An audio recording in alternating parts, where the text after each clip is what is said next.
José Miguel Villarroya, historiador que ya está con nosotros en Negocios Televisión. ¿Qué tal, José Miguel? Muy buenas ¿Qué tardes. tal? Muy buenas tardes, Sergio. Un placer, como siempre. Encantados de volver a contar contigo en un día, bueno, pues con muchos asuntos geopolíticos, con la resaca de estas conversaciones en Omán la semana pasada y con Irán, que, bueno, parece que empieza a dar señales de que al menos se puede negociar. En las últimas horas se habla de que podría limitar o incluso podría diluir el enriquecimiento de uranio. Israel está presionando y quiere sobre todo atacar al programa de misiles. De hecho, está pensando atacar por su cuenta. José Miguel, ¿cómo ves estas conversaciones y sobre todo cómo de optimista eres de que se pueda alcanzar, de que se pueda llegar a alcanzar un acuerdo? Bueno, ya dijimos aquí la semana pasada que el acuerdo entre Estados Unidos e Irán era plausible, ¿no? Era probable, porque al final Estados Unidos lo único que estaba hablando era el tema del enriquecimiento de uranio, algo a lo que Irán ya había mostrado su disposición, al menos a mantener conversaciones, ¿no? Y que se podría llegar a un acuerdo, según fuentes iraníes. Por lo tanto, lo que estamos viendo ahora es que parece que entre Estados Unidos e Irán sí que hay un acuerdo en este tema, por lo menos por las informaciones que aparecen desde Irán, de que se podría llegar a un acuerdo. Aquí lo que ya dijimos también el pasado día era que Israel buscaba algo más que el tema del enriquecimiento de uranio, que precisamente pues la parte de que se elimine el programa nuclear iraní en su totalidad, pues también el debilitamiento militar del régimen de los ayatolás. Y por esto está hablando, o ya ponía sobre la mesa, el tema del control de los misiles y la reducción del apoyo a las milicias que operan en la región y que tienen el apoyo de Irán. Evidentemente Irán a estas dos últimas peticiones no se iba a poner de acuerdo. Yo creo que aquí también ha habido un apoyo importante de Rusia y de China hacia Irán. Estados Unidos también ha visto que muchos de sus aliados en la región le están advirtiendo de la problemática de un ataque a Irán que puede desestabilizar la región y producir un problema también en la distribución del petróleo, y Estados Unidos está dispuesto a afirmar lo que el tema del enriquecimiento de uranio, que en el fondo más bien es lo que le preocupa. Bueno, ahora Israel pues se desmarca diciendo que puede atacar por sí misma. Bueno, lo que en diplomacia se llamaría, si realizara el ataque, es un fait accompli, ¿no? Es un hecho consumado. Es decir, si Israel ataca, Israel sabe perfectamente que por sí solo no puede derrotar al régimen iraní, a Irán. Pues ya se vio en la pasada guerra de los 12 días, pero aquí si Israel le pasara como la otra vez, donde los ataques iraníes le golpearan con fuerza, pues es evidente que obligaría a Estados Unidos a intervenir por lo que ya sabemos de la presión y la fortaleza del lobby sionista dentro de Estados Unidos.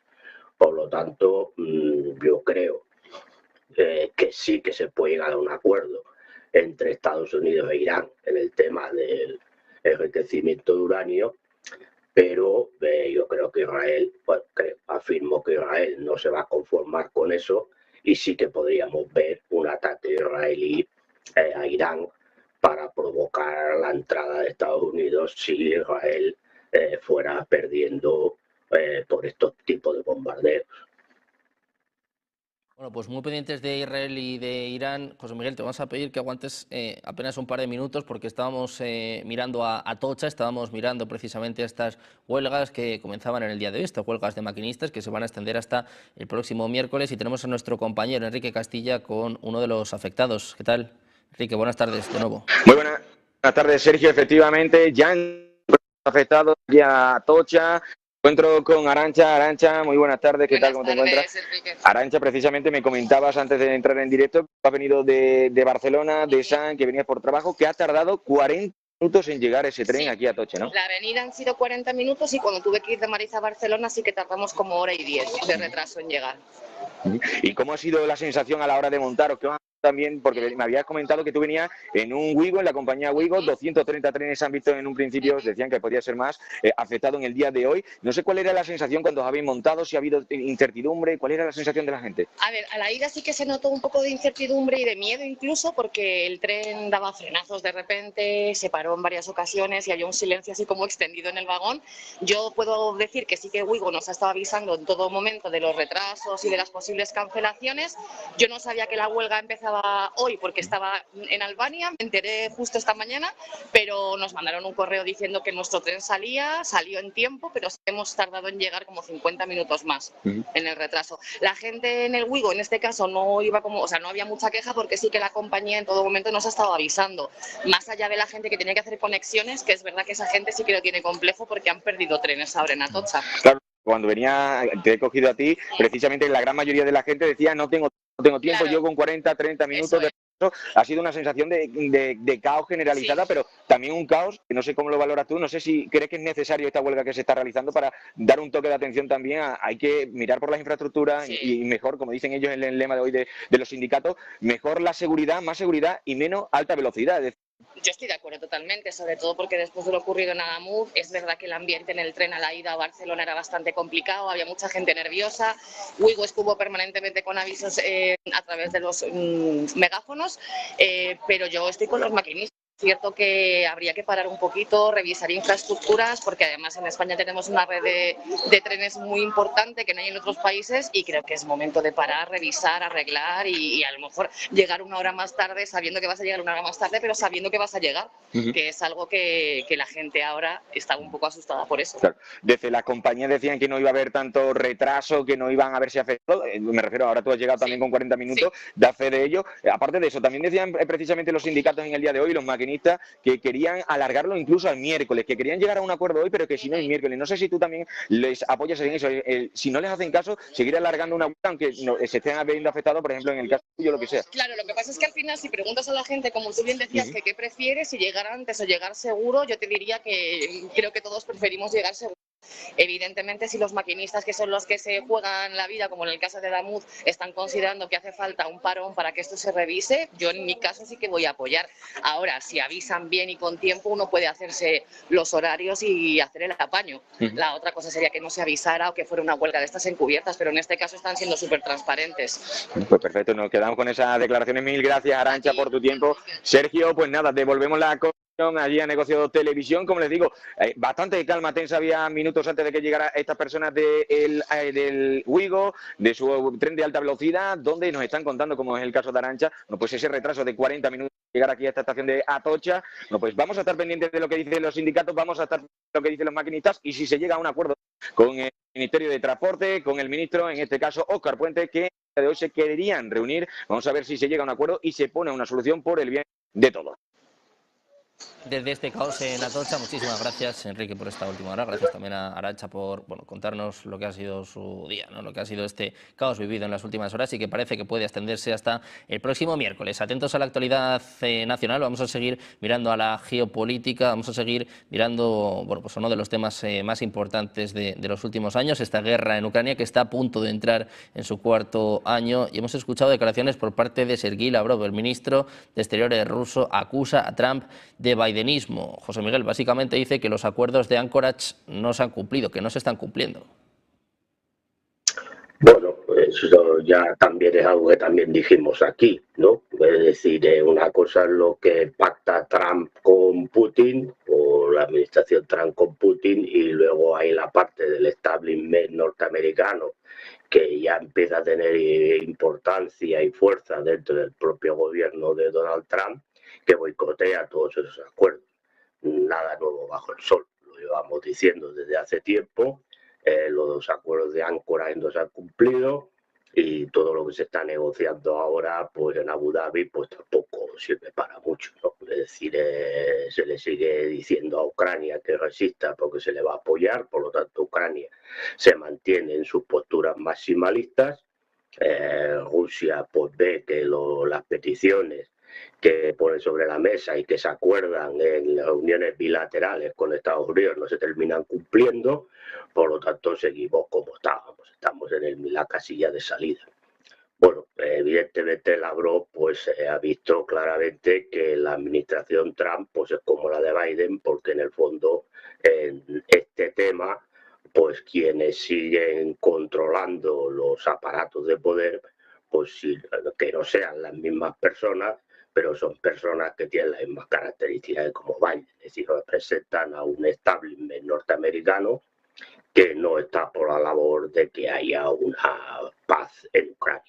Y por lo tanto, repito, estamos donde estábamos y esto la única solución que tiene es en el campo militar. Así de claro, yo llevo ya mucho tiempo diciéndolo y cada día que pasa pues se va reafirmando mi opinión, porque no hay posibilidad alguna de llegar a un acuerdo diplomático, porque lo que se acuerda pues luego no se cumple.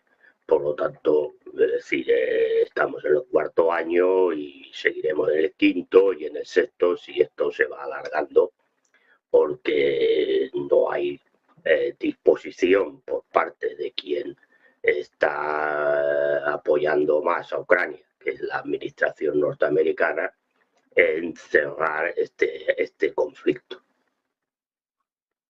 Bueno, pues un Donald Trump que bueno, tiene mucho trabajo por hacer, ¿no? Sobre todo en lo que concierne a la guerra en Ucrania, que va a ser uno de los temas fundamentales de aquí a noviembre, donde se la va a jugar en estas elecciones de midterm, y en un momento en el que uno de sus principales enemigos ha sido y va a seguir siendo China. Hoy tenemos noticia importante, la agencia Bloomberg habla bueno, de un poco el contraataque, la jugada que tiene planeada China, sobre todo pidiendo a los grandes bancos que dejen de comprar, que bueno, básicamente se deshagan de los bonos del Tesoro de Estados Unidos. Decía yo antes que es un golpe donde más le duele a Donald Trump, ¿no? Un golpe a la economía. ¿Cómo valoras esta jugada por parte de China y sobre todo cómo crees que va a responder Donald Trump? Si crees que esto bueno, nos va a devolver a la guerra comercial de hace apenas unos meses.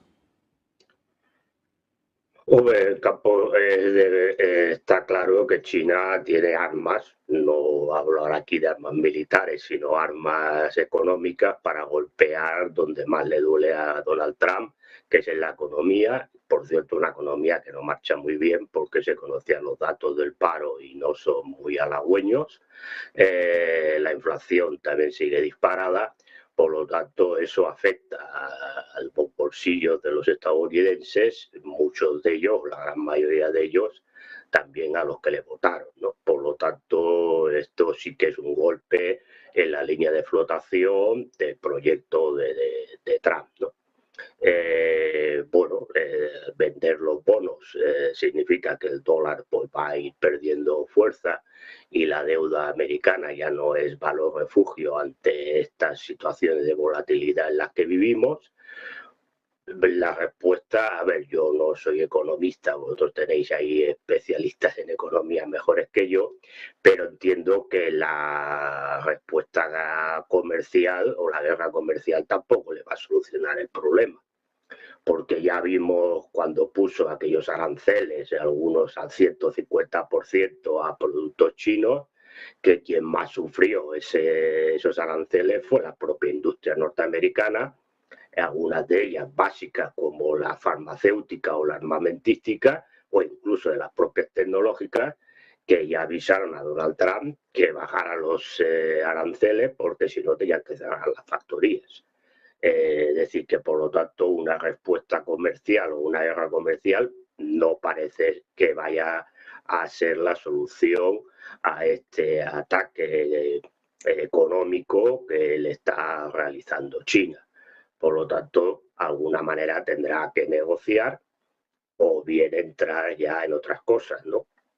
Que aquí serían más problemáticas, ¿no? Sería entrar en un tema ya de militar, es decir, operaciones militares, aunque fueran guerras proxy, que debilitaran o pusieran en solfa a China, porque es evidente que en estos momentos económicamente China tiene la sartén por el mango, tanto en el tema de los bonos norteamericanos como en el tema de las tierras raras, como el tema de los microprocesadores, es decir, toda una serie de productos que son básicos para la industria norteamericana y que ya se vieron, porque no es que estemos inventando nada, eso ya lo vimos en la anterior guerra arancelaria, que quien más sufrió fue la industria norteamericana y no para nada. Es verdad que sí, que algo también influyó, tocó a la industria china, pero mucho menos que a la industria norteamericana. Por lo tanto, es una partida de respuesta económica que Trump no tiene nada que hacer, o en este caso Estados Unidos no tiene nada que hacer. Por lo tanto, la única posibilidad que tendría, si no quiere adherirse a una negociación con China, donde va a perder, porque tendrá que rebajar determinadas pretensiones, es buscar la solución a los problemas económicos de la guerra económica que le está planteando China en estos momentos, buscar la solución por otros medios, como decía Clausewitz, que sería una guerra. O bien una guerra directa contra China, cosa que yo veo bastante improbable, o si bien una guerra superpuesta o interpuesta, como es el caso de Ucrania con Rusia, con algún tipo, o jugar la carta Taiwán, o jugar otros tipos de guerras proxy que intentara perjudicar a China. Bueno, pues precisamente pendientes de China, me gustaría preguntarte también por Japón, con esta victoria de Sanae Takaichi, que bueno, ha arrasado literalmente en las urnas, y sobre todo, ¿cómo puede afectar precisamente a esto, ¿no? a su relación con China? Bueno, esta señora ha tenido un discurso bastante ultranacionalista, ¿no? En